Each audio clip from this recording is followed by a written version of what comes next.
Mrs. Piggle Wiggle herself, Chapter 1.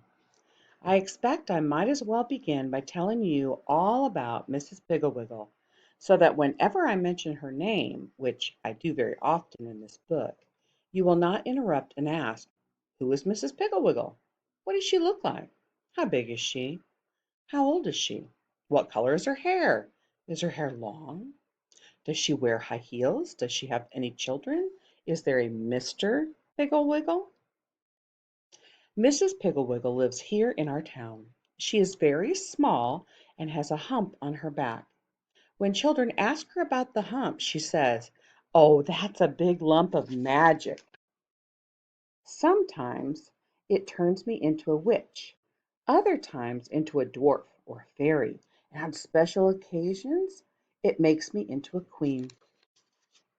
The children are all very envious of the lump, because besides being magic, it is such a convenient place to hang your fairy wings. Mrs. Piggle Wiggle has brown, sparkly eyes and brown hair, which she keeps very long, almost to her knees. She usually wears it on top of her head in a knot, unless someone has been combing it, and then she has braids or long, wet curls or long hair just hanging, and with a jeweled crown or flowers on top. One day I saw her digging in her garden, wearing the jeweled crown, with her hair flowing and billowing down her back. She waved and said, "I promised Betsy's one of her children friends, that I would not touch this hair until she came home from school." And she went on with her digging. Mrs. Piggle Wiggle's skin is a goldy brown, and she has a warm, spicy sugar cookie smell that is very comforting to children who are sad about something. Her clothes are all brown and never look crisp and ironed. She wears hats which the children poke and twist into witches' and pirates' hats. She doesn't mind at all. She wears very high heels all the time and is glad to let the little girls borrow her shoes. Mrs. Pigglewiggle has no family. She says that her husband, Mr. Pigglewiggle, was a pirate, and after he had buried all of his treasure in the backyard, he died. She just has herself and Wag, her dog, and Lightfoot, her cat. The most remarkable thing about Mrs. Pigglewiggle is her house. It's upside down. It's a little brown house, and sitting there in its tangly garden, it kind of looks like a brown puppy lying on its back with its feet in the air. Mrs. Pigglewiggle says that when she was a little girl, she used to lie in bed and look up at the ceiling and gaze and wonder what it would be like if the house were upside down. And so when she grew up, she built her own house upside down. The bathroom, kitchen, and staircase are, of course, right side up. They're more convenient that way. You can easily see that you could not cook on an upside down stove or wash dishes in an upside down sink. In the living room of her house is a large chandelier. Instead of hanging on the ceiling, it's on the floor. Of course, it's really on the ceiling, but the ceiling is the floor, and so it is on the floor. And the children turn on the lights and they squat around it and pretend that it's a campfire. Mrs. Picklewiggle says that her chandelier is the only one in town which is put to really good use. Her bedrooms all have slanted ceilings which make wonderful slides. Nobody really knows how old Mrs. Pigglewiggle is. She says she doesn't know herself. She says, "What difference does it make how old I am when I shall never grow any bigger?" Mrs. Pigglewiggle's dog has puppies every once in a while, and so she keeps a long list of names of children who want them on her blackboard in the kitchen. For Lightfoot the cat's kittens, she has a long waiting list on the blackboard in the dining room. Mrs. Piggle Wiggle's yard is full of big holes where small boys dig for Mrs. Piggle Wiggle's buried treasure, and her front yard is full of flowers, which the little girls pick and jam into vases and place about her living room or carry to every teacher. Every child in town is a friend of Mrs. Piggle Wiggle's, but she knows very few of their parents. She says grown-ups kind of make her nervous. For the first year after she built her house, Mrs. Pigglewiggle lived there all by herself, except for Wag and Lightfoot. One afternoon, while she was baking sugar cookies and thinking how much fun it would be if she knew someone else, she looked outside. There, coming up the street in the pouring rain, dragging a big suitcase and bawling, was a little girl. Mrs. Pigglewiggle wiped the flour off her hands and hurried right out into the rain and invited the little girl in. The little girl's name was Mary Lou Robertson, and she was 8 years old and quite fat, chunky. She was running away from home. She told Mrs. Pigglewiggle all this after she had drunk 3 cups of tea and eaten 7 sugar cookies. She said, I'm running away from home because I have to wash dishes. All I do is wash dishes. I'm just a servant. Dishes, dishes, dishes. Wash, dry, put away. That's all I do. My mother doesn't love me at all. She isn't my real mother anyway. She probably got me out of an orphanage just to make me wash dishes. Mary Lou began to cry again, so that the 8th sugar cookie she was eating got quite soggy.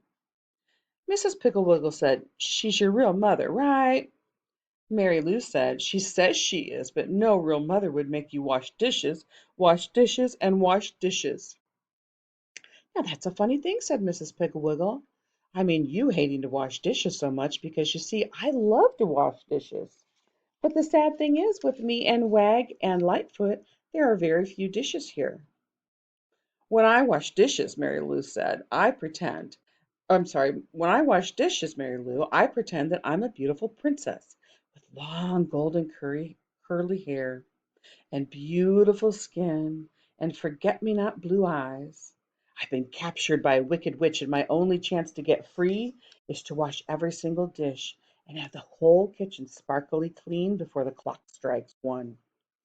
For when the clock strikes, the witch will come down and inspect to see if there is any crumb out of place, if there are pots and pans that are still wet, and if the silverware has just been thrown into the drawer.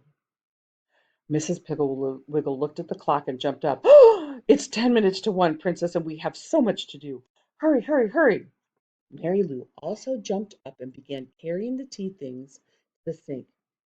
Mrs. Pigglewiggle whisked them in and out of the dishwasher, and Mary Lou dried them. Mrs. Pigglewiggle hurried as fast as they could. They put all of the pots and pans away, and every once in a while she would stop and say, Hark, Princess! Do you hear the thump of the witch's big, gnarly cane?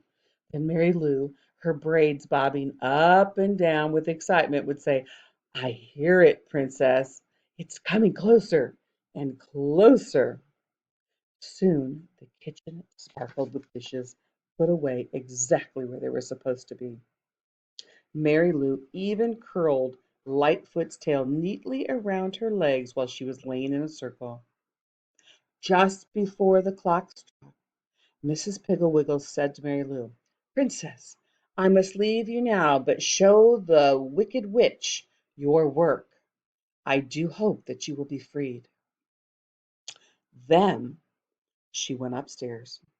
And pretty soon down the stairs came a terrible old witch with a long black dress, tall black hat, and a big gnarly black cane. Mary Lou was very scared until she saw the sparkly eyes of Mrs. Pigglewiggle under the black hat. She showed the witch the kitchen, and the witch took out the pots and pans and carried them over to the light to see if they were clean and dry. She got down on her knees, squeaking like a rusty old gate, to see if Mary Lou had swept underneath the stove. She felt inside the teacups to see if there was sugar in the bottoms, and she put her glass to examine the sink. You are free, Princess, but I will get you again, never fear. The witch clomped back up the stairs, and in a few minutes down came Mrs. Pigglewiggle. Well, said Mrs. Pigglewiggle, do you see why I like to wash dishes? Mary Lou said, Oh, Mrs. Pigglewiggle, that was the most fun I've ever had. Mrs. Pigglewiggle said, Well, of course, you can have more fun than I do because you have so many more dishes to wash. After a while, it stopped raining and the sun came out. Mary Lou took her suitcase and went home. That night, her mother, it really was her mother, almost fainted when she came into the kitchen, and exactly 20 minutes after dinner, Mary Lou was sweeping the floor and all the dishes were wiped and put away.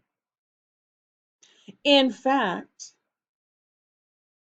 Mrs. Robertson called Mary Lou's father in to the kitchen, and he pretended to fall on the floor with surprise when he saw all the work she had done. I like your new maid, madam. In fact, she is much better than Tilly Slopwash, who used to be here, that I think we should invite her to the moving picture show some evening. Mary Lou told them all about Mrs. Piggle Wiggle seeing that little old house.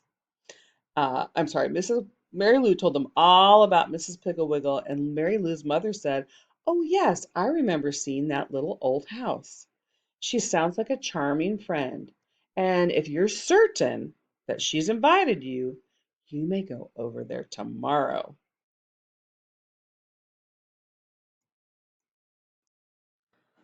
One day at Mrs. Piggle Wiggle's there were two little girls baking cookies, one little boy baking a pie and getting flour on the floor and eating most of the dough, a little girl ironing, and four boys with paint on their faces and feathers in their hair chopping kindling, two boys painting the doghouse, three little girls sewing old pirate socks of Mr. Pigglewiggles, and pirates, pirates everywhere, digging in the backyard, shooting and yelling, running through the house, and grabbing hunks of raw cookie dough.